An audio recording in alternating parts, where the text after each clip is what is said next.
اینجا هست فتح آباد، یعنی دهاتی که همش جنگ بین عقیل و امام زاده. تازه این اول داستانه، اینجا نداره حتی یک ریشه سفید.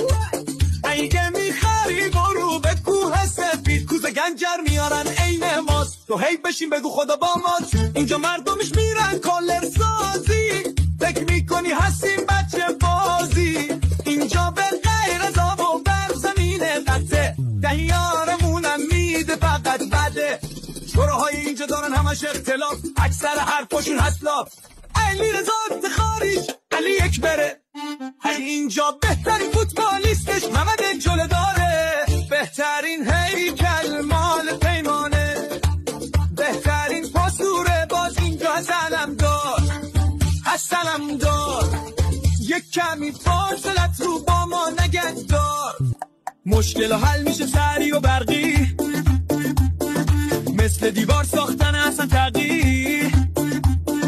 کریم داره یه مش نکشه که دشمناشو میکنن کلوچه.